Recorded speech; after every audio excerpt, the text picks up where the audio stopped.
So hello everyone, कैसे हैं आप सब। आज के इस वीडियो में हम जो है सन 2025 का वायरल पेपर सॉल्व करने वाले हैं। यहाँ पर आप सब देख सकते हैं, ये बोर्ड का पेपर है और अभी इसको हम सॉल्व करेंगे। इसी में से 101% आएगा। यहाँ पर आप सब देख सकते हैं, ये बोर्ड का पेपर है। तो चलिए शुरुआत करते हैं। तो सबसे पहले आप वीडियो को लाइक और चैनल को सब्सक्राइब कर लीजिए। तो बिना वीडियो में देरी किए हुए स्टार्ट करते हैं और पेपर को सॉल्व करते हैं। तो सबसे पहले यहाँ पर दिया देख सकते हैं, सामाजिक विज्ञान का पेपर है और यहाँ पर सामान्य निर्देश दिए हुए हैं। प्रारंभ में 15 मिनट पूर्व विद्यार्थियों को प्रश्न पत्र पढ़ने के लिए निर्धारित है। मतलब जो 15 मिनट मिलते हैं उसको पढ़ने के लिए दिया जाता है और सभी प्रश्न अनिवार्य हैं। सभी प्रश्नों को बड़े ध्यान से करना है।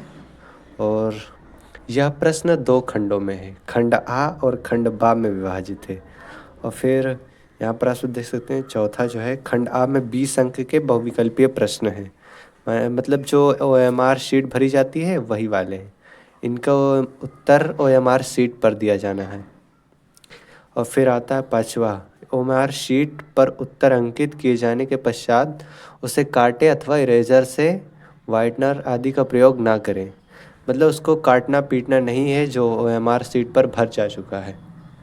और फिर छठा देख सकते हैं, खंडबा में 50 अंकों का है।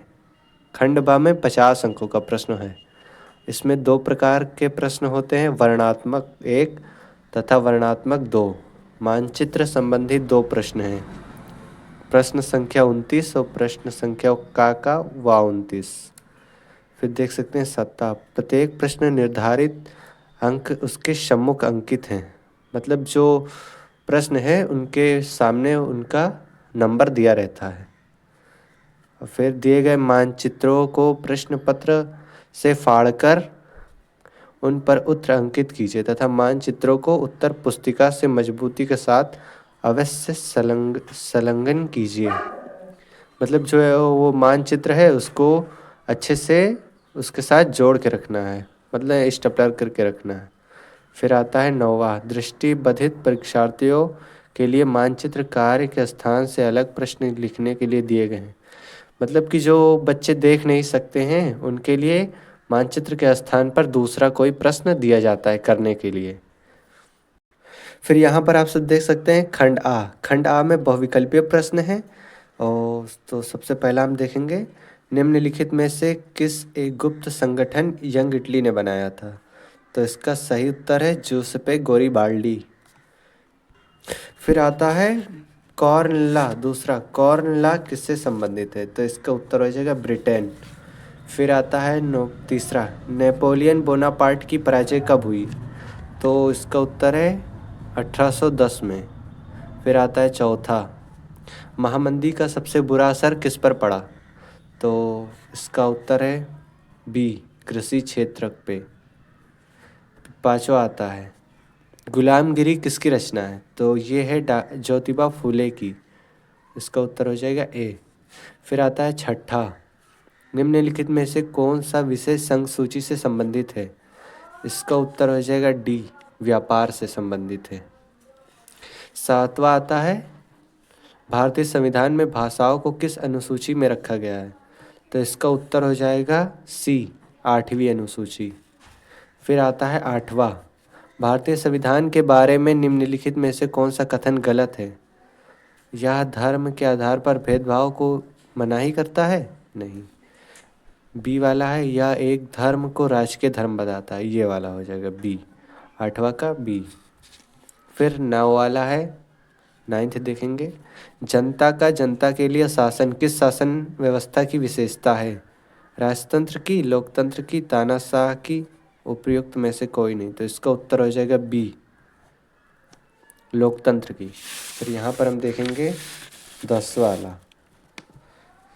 10वां क्या कहता है, लोकतंत्र के मूल्यांकन की दृष्टि से निम्नलिखित में से कौन सा बिंदु लोकतांत्रिक व्यवस्थाओं के अनुरूप नहीं है। तो इसका उत्तर हो जाएगा सी, बहुसंख्यक का शासन। फिर आता है 11वां, उत्पत्ति के आधार पर संसाधनों को निम्नलिखित में से कौन सा वर्गीकरण सही है। केवल जैव, केवल अजैव, जैव और अजैव दोनों, उपर्युक्त में से कोई नहीं, तो उसका उत्तर हो जाएगा बी, केवल अजयो। फिर आता है 12वां, प्रथम अंतर्राष्ट्रीय पृथ्वी सम्मेलन किस नगर में आयोजित किया गया था? तो इसका उत्तर है ए, न्यूयॉर्क में। इसका उत्तर हो जाएगा न्यूयॉर्क में। फिर आता है 13वां, खरीफ की फसलों के बोए जाने का समय है। तो खरीफ की जो फसल है वो जून जुलाई में बोई जाती है, तो इसका उत्तर हो जाएगा ए। फिर आता है 14, निम्नलिखित में से कौन सा ऊर्जा खनिज है? तो इसका उत्तर हो जाएगा लौहशक, अभ्रक, प्राकृतिक गैस, चूना पत्थर। इसका उत्तर हो जाएगा प्राकृतिक गैस। फिर आता है 15, कृषि आधारित उद्योग का उदाहरण है। तो इसका उदाहरण है सी, ऑप्शन सी, रासायनिक उद्योग। फिर 16 आता है आपके पास, भारतीय रेल में रेल प्रखंडों की कुल संख्या है। तो रेल प्रखंडों की कुल संख्या 18 है, यह ऑप्शन बी सही हो जाएगा। फिर आता है 17, सूचना संचार प्रौद्योगिकी का आर्थिक क्षेत्रक है। तो प्राथमिक, तृतीय, द्वितीय, चतुर्थ। तो इसका उत्तर हो जाएगा बी, द्वितीयक। उपभोक्ता सुरक्षा अधिनियम किस वर्ष पारित हुआ? 18वां। इसका हो जाएगा 1992, 1986, 1990, 1995। तो इसका उत्तर है डी, 1995। फिर आगे हम देखेंगे। फिर आता है 19वां, किस देश का विकास आधारित होता है?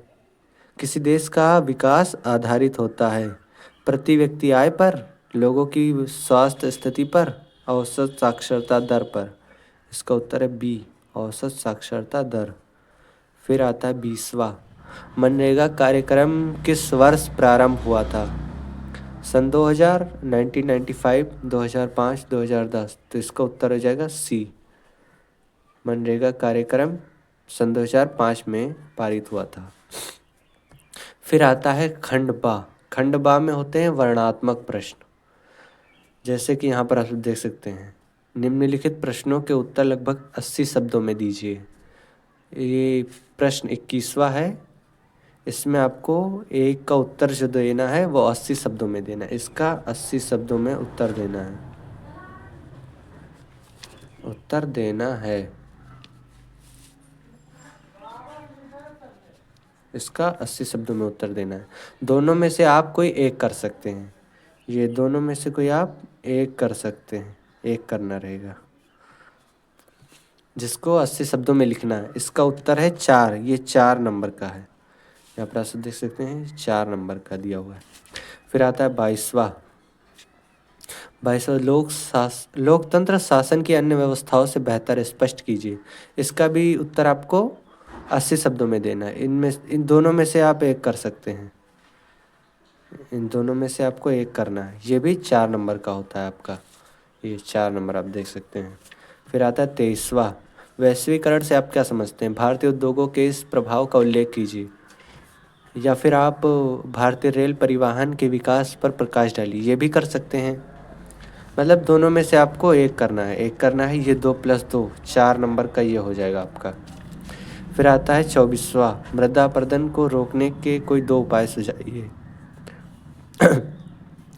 मृदा अपरदन को रोकने के कोई 2 उपाय सुझाइए। तो यहाँ पर आपको इन दोनों में से भी एक करना है, एक करना है। ये 4 नंबर का है, देख सकते हैं आप सब 4 नंबर का, 2 + 2 4 नंबर का। फिर आता है वर्णनात्मक 2, ये वर्णनात्मक 2 प्रश्न है। निम्नलिखित प्रश्नों के उत्तर लगभग 150 शब्दों में दीजिए।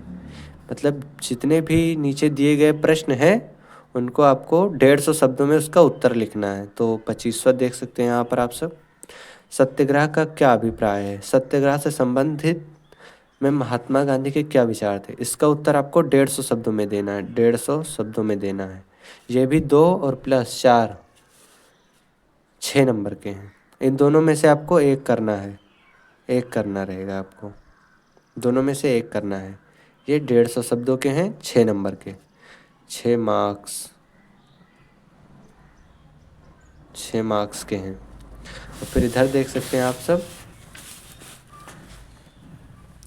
भारत की संघीय शासन व्यवस्थाओं का विशिष्टताओं का वर्णन कीजिए। ये भी आपका 6 नंबर का है, 26वां है, 6 नंबर का है, 6 मार्क्स का है। और ये 150 शब्दों में करना है, 50 शब्दों में करना है, 100 माने 150 शब्दों में आपको करना है, दोनों में से एक करना है। ये अथवा करके दिया रहेगा तो दोनों में से एक करना है, 26 में दोनों में से एक करना है, अथवा मतलब एक करो। और फिर आता है 27वां, भारतीय वनों के आर्थिक महत्व को स्पष्ट कीजिए। मतलब भारतीय वन जो है उनके आर्थिक महत्व को स्पष्ट रूप से उनका वर्णन करो। इन दोनों में से भी आपको एक करना है, दोनों में से एक करना है। ये 150 शब्दों का है और कितने नंबर का है, 6 नंबर का, 6 मार्क्स का है ये। फिर आता है 28वां, आर्थिक विकास में ऋण की भूमिका का विश्लेषण कीजिए। दोनों में से एक करना है, अथवा मतलब एक करना है। फिर यहाँ पर आप सब देख सकते हैं ये भी 6 नंबर का है, 6 नंबर, 6 नंबर का है आपका, दोनों में से एक करना है। फिर मानचित्र संबंधित प्रश्न, ये 29वां जो प्रश्न रहेगा, ये इसको मानचित्र में आपको करना है, इसका उत्तर नहीं लिखना है, मानचित्र में आपको करना है। आपको एक मानचित्र मिलेगा, उसमें आपको भरना रहेगा। ये आपको मानचित्र में करना है। जैसे यहाँ पर आप सब देख सकते हैं एग्जाम्पल के तौर पर, यहाँ पर देखिए दिए गए भारत के मानचित्र में निम्नलिखित को दर्शाइए। जैसे पहला है यहाँ पर, भारत के किसी परमाणु ऊर्जा केंद्र का नाम एसएस चिन्ह द्वारा दर्शाइए। तो एसएस चिन्ह द्वारा यहाँ पर आप सब देख सकते हैं, जैसे इसमें दर्शाया गया एसएस चिन्ह द्वारा, ये कलपक्कम परमाणु ऊर्जा केंद्र, यहाँ पर आप सब देख सकते हैं पहला। फिर दूसरा देखेंगे, इस राज्य का एक गन्ना उत्पादक क्षेत्र, ये गोल चिन्ह द्वारा दर्शाइए। तो गन्ना उत्पादक क्षेत्र ये है, देख सकते हैं उत्तर प्रदेश में गन्ना उत्पादक क्षेत्र। फिर आता है तीसरा, सलाल बांध को आयताकार चिन्ह द्वारा राज्य के नाम सहित दर्शाइए।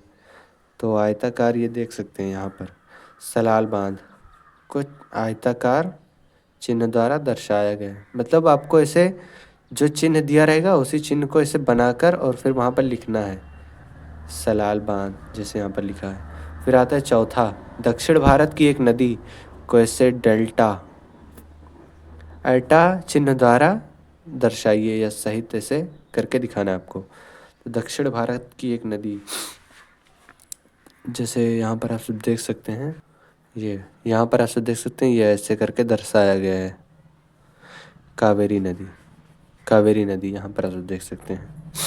फिर आता है पांचवा, राजस्थान की राजधानी नगर को ऐसे चिन्ह द्वारा नाम सहित दर्शाइए। फिर जो है यहाँ पर आप सब देख सकते हैं पांचवा, पांचवा क्या कहता है, राजस्थान की राजधानी को सर्कल द्वारा चिन्हित कीजिए। देख सकते हैं सर्कल द्वारा चिन्हित कीजिए। तो राजस्थान की राजधानी जयपुर है, तो यहाँ पर आप देख सकते हैं ऐसे सर्कल बना हुआ है, राजस्थान की राजधानी जयपुर, ऐसे करके आपको भरना है। देख सकते हैं यहाँ पर ऐसे ही करके आपको मानचित्र पर भरना है।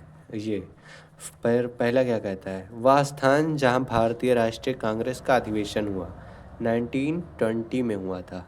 ये लगभग 2 अंकों का प्रश्न रहेगा, 1 अंकों का, एक प्रश्न 1 अंक का रहेगा।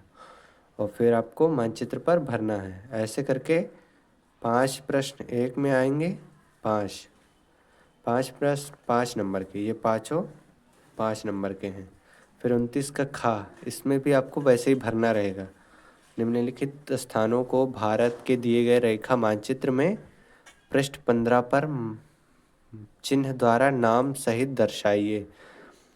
सही नाम तथा सही स्थान अंकन हेतु 1 नंबर दिया जाएगा।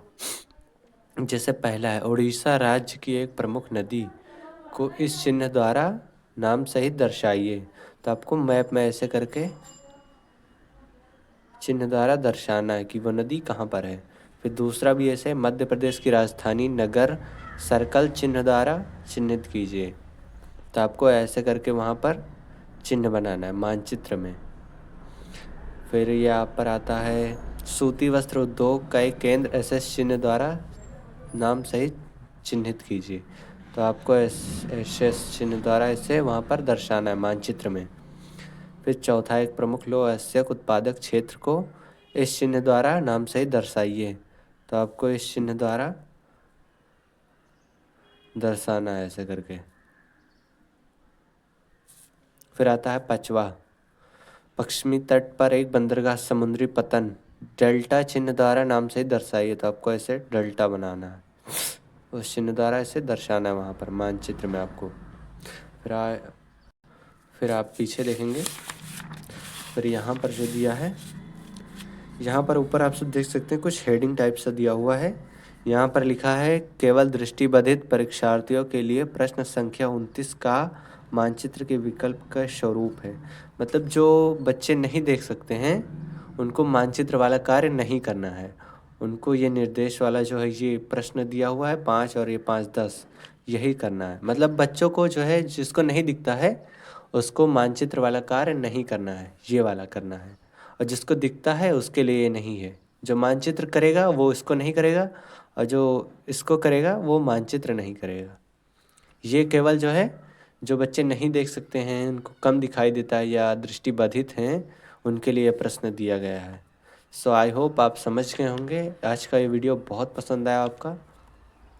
फिर यहाँ पर आप सब देख सकते हैं, यहाँ पर दिया है इंग्लिश वर्जन में दिया है। मतलब जिसको हिंदी में करना है वो हिंदी में करे और जिसको इंग्लिश में करना है वो इंग्लिश में कर सकता है।